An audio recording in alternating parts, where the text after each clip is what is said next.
मैं 35 साल तक भिक्षा मांग करके खाया हूँ। करीब 40 साल मैंने भिक्षा मांग करके खाया है। 35 साल तक, 40 साल, इनमें से एक तो झूठ है। इसलिए मुझे लगा कि ये मिस्ट्री मैं ही सॉल्व कर देता हूँ कि मोदी जी ने आखिर कितने साल भिक्षा मांगी। तो इसके लिए सबसे पहले ये कंफर्म करते हैं कि मोदी जी ने आखिर अपना घर कब छोड़ा था। वैसे तो मैंने 17 साल की आयु में घर छोड़ दिया। ओके, तो मोदी जी ने 17 साल की उम्र में घर छोड़ा था, मतलब 1967 में, और फिर वो 2001 में गुजरात के चीफ मिनिस्टर बन गए थे। तो 1967 से 2001 के बीच में होते हैं 34 साल, मतलब 35 और 40 साल वाले दोनों क्लेम तो डेफिनेटली झूठे हैं। प्लस ये कैसी भिक्षा मांगने वाली फकीरी थी जहां मोदी जी इसी पीरियड में दबा दबा के फॉरेन ट्रिप्स मार रहे थे। अरे हम तो फकीर आदमी हैं, झोला लेके चल पड़ेंगे जी।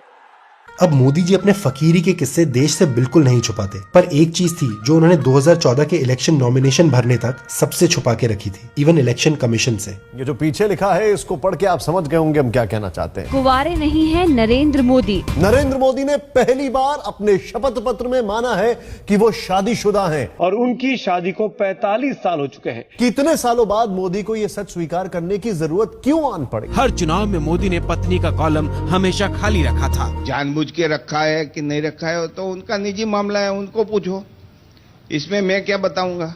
आप इस सवाल का जवाब नरेंद्र भाई से ही लीजिए। अब नरेंद्र भाई के भाई की ये सलाह तो मीडिया ने कभी नहीं मानी, और इसलिए मोदी जी से डायरेक्टली इस सवाल का जवाब कभी नहीं मांगा गया कि उन्होंने 4 बार गुजरात का इलेक्शन लड़ते वक्त कभी नॉमिनेशन फॉर्म में अपनी शादी डिक्लेयर क्यों नहीं की। पर 2014 में फाइनली मोदी जी के इस रेवलेशन के बाद सभी के मन में एक सवाल आया कि आखिर कहां है मोदी का ससुराल।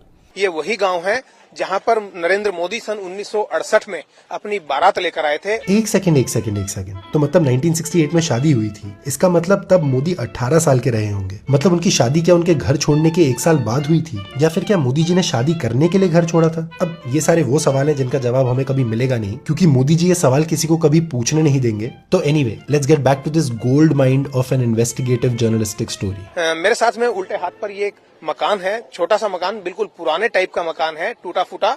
यही वो घर है जिसमें नरेंद्र मोदी दूल्हा बनकर आए थे।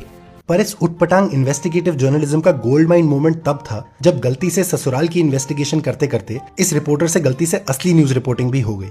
वहीं गांव की बात करें तो ये विकास से कोसों दूर लगता है। गांव में पक्की सड़क तक नहीं है। अब जरूर ये गांव उन 1% में होगा जहां पक्की सड़क नहीं पहुंची थी, क्योंकि मोदी जी ने उसी साल एक इंटरव्यू में बताया था कि गुजरात मॉडल का मतलब होता है 99% गांवों में पक्की सड़क ये होता है।